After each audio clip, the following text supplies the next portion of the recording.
Bonjour à tous, aujourd'hui je me suis dit que j'allais vous faire le premier update de l'année 2021. Pas du tout dans l'endroit habituel, mais je me suis dit pourquoi pas tenter de changer un peu. Alors, ces updates, j'ai décidé de les faire 3 par 3. Donc ça veut dire que je vais avoir des vidéos plus ou moins longues, mais surtout, je pense qu'elles ne dépasseront jamais 30 minutes. On va prier pour que ce soit le cas. Parce que j'adore faire les bilans lecture mensuels ou bimensuels. Bimensuels, non, mi-mensuels. Mais en fait c'est beaucoup trop long à monter et beaucoup trop long à regarder je pense pour vous, même si vous me dites que vous aimez les longues vidéos, je me doute que vous aimez, mais voilà, c'est trop long. Donc je vais essayer de faire des updates 3 par 3. Et bon, selon les livres qui seront dans le lot de 3, ce sera plus ou moins long. Peut-être que certains updates sont très courts et d'autres un peu plus longs, mais j'espère que ça ne dépassera jamais 30 minutes. Déjà l'introduction est déjà longue, donc voilà. De toute façon, là, il me reste 27 minutes sur l'appareil, donc je ne peux pas dépasser 27 minutes. Alors, j'ai donc commencé l'année 2021 en lisant de la non-fiction, puisque les 3 livres que je vais vous montrer aujourd'hui ne sont que des non-fictions. Le premier livre dont je vais vous parler, c'est The Little Book of Self-Care for Leo de... Alors, j'ai une nouvelle technique dans mon carnet de lecture. Je ne fais plus les listes par mois, hein, je vous l'ai dit dans l'objectif 2021. Donc je n'ai plus les prénoms des auteurs puisque je ne mets que les noms de famille, je suis une idiote. Donc voilà. Donc par Stellas, je crois que c'est Constance Stellas, mais je suis pas sûre. Donc voilà, c'est un petit livre assez court, oui, il me semble qu'il fait... Alors petit livre parce qu'il est aussi petit niveau format. Un petit livre assez court qui en fait va donner des conseils de self-care, donc de... pas développement personnel, mais pour prendre soin de soi, pour les lions, puisque je suis lion. Et j'ai eu cette idée grâce à Kayla de la chaîne Books and Lala qui a lu The Little Book of Self-Care for Aries, donc pour les béliers, puisqu'elle est bélier. Et je me suis dit, oh oui, tiens, pourquoi pas, c'est pas mal. Et comme j'étais un petit peu branchée astrologie à ce moment-là, je me suis dit, on va lire ça. J'ai trouvé que c'était très sympathique, c'était pas mal. J'ai noté un peu tous les conseils en fait, donc clairement tous les conseils, et je me suis dit que j'allais suivre certains d'entre eux s'ils me convenaient. Bon, il y en a d'autres, c'est non. J'ai aimé qu'il y ait différents rituels. J'ai aimé qu'il y ait différents rituels de self-care, que ce soit pas tout le temps la même chose, mais que ce soit quand même bien centré sur les lions. Clairement, il y a il y a des rituels que je ne vois pas mon compagnon par exemple qui est vierge faire ce genre de trucs, voilà. Donc je trouve que c'est bien centré sur les lions, donc ça c'est pas mal. Il y a des trucs auxquels je m'identifie immédiatement, des trucs que je fais même déjà. Il y en a d'autres je tenterai peut-être, mais il y a des choses auxquelles j'avais pas du tout pensé et je m'étais même pas dit que ça pouvait correspondre à mon signe ou quoi. Et en fait ce que j'ai particulièrement aimé dans ce livre, c'est quelque chose qui n'a rien à voir avec ce livre mais qui a à voir avec moi du coup. Je me suis rendu compte en lisant la liste des rituels que j'avais pas mal progressé en fait niveau prendre soin de soi, tout ça. Parce que on va dire que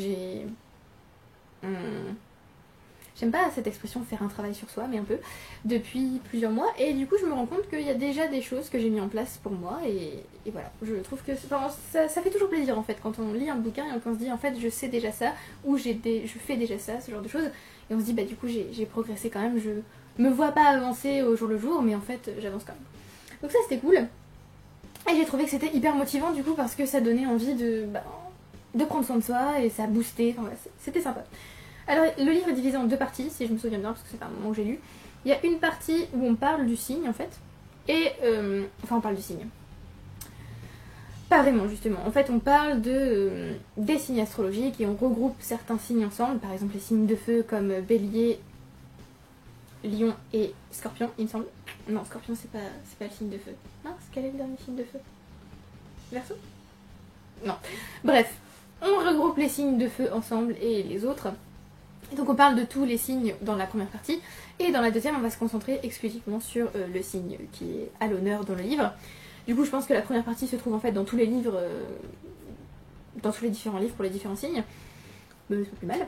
Donc ça j'ai bien aimé cette division qui commence par parler de tous les signes et ensuite qui se concentre sur le nôtre. Le problème c'est que j'ai trouvé que c'était un petit peu répétitif à force, donc j'ai mis... Enfin je pensais lire ce livre vachement rapidement et en fait j'ai mis plus de temps à le lire finalement, parce que j'ai trouvé que c'était un peu... Ouais. Parfois je me disais oui ça tu l'as déjà dit avant en fait, donc même dans la partie avec les différents signes, J'ai eu l'impression qu'on parlait, enfin qu'on répétait beaucoup les choses.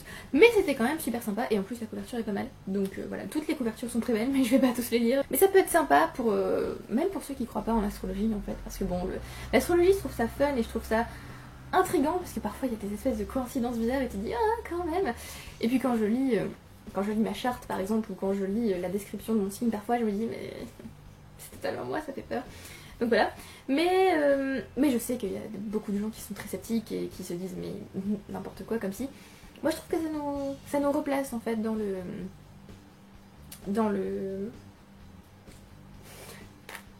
c'est pas dans l'univers, voilà. Ça nous replace bien dans l'univers et on comprend qu'on fait partie de quelque chose de plus grand et d'un tout en fait. Enfin bon, je ne veux pas avoir l'air d'une illuminée, mais voilà, j'aime bien l'astrologie et lire ce genre de choses, donc c'était d'ailleurs mon premier livre sur l'astrologie. C'était pas mal, je pense que j'en lirai d'autres. Voilà. Donc une bonne entrée en matière, c'était donc mon tout premier livre de l'année. Et ensuite j'ai fini, alors j'avais déjà commencé ce livre mais je l'ai fini en 2021. J'ai fini Dans les imaginaires du futur d'Ariel Kirou, qui est un service presse que j'ai reçu des éditions ActuSF. Donc c'est un essai sur la science-fiction, comme je vous l'ai dit, je n'ai lu que de la non-fiction en début d'année. Un essai divisé en 5 chapitres, plus une volte écrite par Alain Damasio. Ouh, j'ai du mal. Alors, ça fait un moment que j'ai lu ce livre, mais je me souviens que c'était un essai assez exigeant, parce que rien que l'écriture est exigeante. Quand j'ai commencé le livre, je me suis dit, oh d'accord, alors ça, il va pas se lire en 2 jours. Hein. D'ailleurs, je l'ai lu en un mois complet. Oui, en un mois complet, j'ai lu ce livre. C'était, oui, très exigeant. C'était aussi, alors pour ceux qui n'aiment pas ça, je tiens quand même à le lire, c'était aussi très politique, puisqu'Ariel Kirou nous parle de... Bah, j'ai envie de dire de ses opinions, mais comme c'est un essai, on pourrait dire que c'est plus objectif tout ça, mais non, clairement, des fois, on sent quand même le jugement de l'auteur et ses opinions à lui. J'ai trouvé que c'était très très riche, assez complet, puisqu'on parle de tout un tas de différents sujets, on va dire. Alors le but c'est quand même de parler du lien entre écologie et technologie, ce qui est, je trouve, génial, puisque la toute première phrase du résumé c'est « Les deux imaginaires du futur les plus forts aujourd'hui sont la démesure technologique et l'apocalypse environnementale ». Et donc l'auteur essaie de nous montrer que les deux ne s'excluent pas, enfin l'environnement et la technologie ne s'excluent pas, mais qu'il ne faut pas non plus tomber dans des écueils du genre c'est la technologie qui va sauver la planète, ou l'inverse, c'est la technologie qui va perdre la planète. Donc voilà, j'ai bien aimé qu'il parle de ces deux écueils et qu'en même temps il veuille trouver un équilibre, ça c'était top. Il démonte Elon Musk dans ce livre, mais totalement, je m'attendais pas à ça, je vous avoue. Les seuls moments où j'ai appris des choses sur Elon Musk dans ma vie, pas dans ce livre, c'est quand je regardais des vidéos et que les gens qui parlaient d'Elon Musk étaient là, oh, c'est un génie, machin. Et moi j'étais là, oui d'accord, bah écoutez, il faudrait que je me renseigne sur ce monsieur, puisque je ne le connais pas tellement, hein. Je sais juste qu'il a un projet pour aller sur Mars et que c'est lui qui possède l'entreprise Tesla, tout ça, donc voilà, il a l'air très à fond sur les technologies, tout ça, et sur l'environnement. Mais là il se fait démolir, j'avais jamais eu une vision négative en fait de ce monsieur. Et du coup là, je me suis dit, ah d'accord, bon bah il faut que je me renseigne davantage. Hein. C'était complet. Le seul... bémol de ce livre, je trouve, mais vraiment il est top, hein. Comme je vous l'ai dit, riche, il y a énormément de réflexions, il y a aussi des analyses de films, de livres, pas de séries je crois, mais de livres et de films, oui. D'ailleurs, il démonte aussi Interstellar dans ce livre, qui est mon film préféré. Enfin, il le démonte. Non, il le démonte pas vraiment, mais un peu quand même. donc voilà, mais j'ai quand même beaucoup aimé ce livre, vraiment, c'était excellent, je trouve. Excellent. Et qu'est-ce que j'allais dire? J'ai déjà oublié, putain c'est dingue. Comme je vous l'ai dit, de nombreuses références, de nombreuses analyses, de nombreuses réflexions. C'est bien organisé, c'est bien clair, on comprend. Parfois j'ai dû quand même relire certains passages plusieurs fois parce que j'étais là. Je crois que j'ai pas tout compris là. Parce que c'est, oui comme je vous l'ai dit, c'est exigeant. Autant au niveau du vocabulaire qu'au niveau de l'écriture qui est elle aussi très... En fait c'est une écriture universitaire, clairement. Et je m'attendais pas à une écriture universitaire en lisant ce livre, je sais pas pourquoi. Je me suis dit, oui ce sera une écriture... normal entre guillemets. Non, c'est clairement un essai, c'est clairement universitaire, c'est clairement précis, spécifique, tout ça, donc voilà. J'ai écrit écriture dense et recherchée, clairement. J'ai aimé que l'auteur parle de littérature francophone et anglophone. Ça c'était cool, d'ailleurs il parle aussi d'écriture, enfin de littérature étrangère en fait, puisqu'on a aussi des auteurs russes il me semble dans ce livre, donc, et des auteurs chinois aussi.